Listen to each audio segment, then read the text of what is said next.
Mess left a fire hydrant, gushing water all over a Sarah Mason neighborhood. San Diego 6's Laura Kavanaugh is live near the scene with what happened. Laura?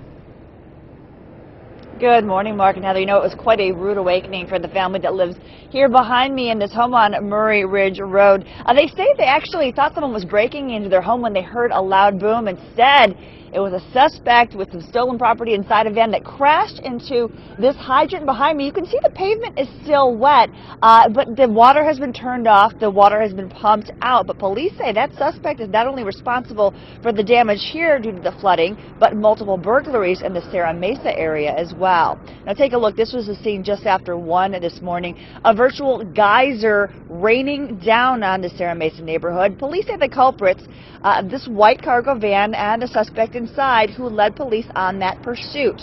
Authorities say that suspect was trying to elude police after a confrontation with an officer behind the Fry store on Stonecrest Boulevard.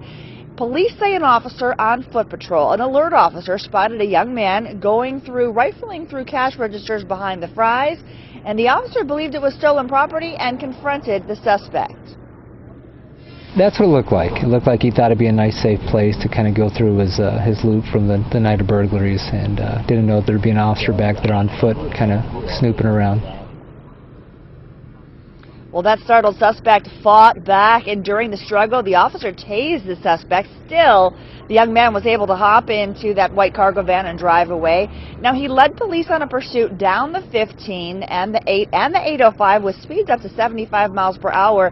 Now, authorities tell me they believe he was trying to make it to a safe house, which he frequents, but instead, he crashed the van into 2 parked cars, busted into a fence and a hydrant, which gushed water about 30 feet in the air. Now, that suspect took off on foot, and authorities scoured the area.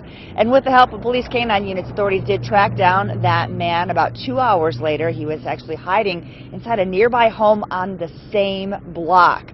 As for the hydrant, firefighters were able to turn off that rushing water within about 30 minutes, but it did leave the street flooded and a family home very much damaged. Now, back here live, police say there was a significant amount of stolen property inside that van. Who it belongs to at this hour, still unclear. They say as businesses open up this morning, business owners will find out that the property is missing, and they will, of course, alert them. And, of course, as for preliminary charges, the man who is responsible for all this, he is currently in police custody.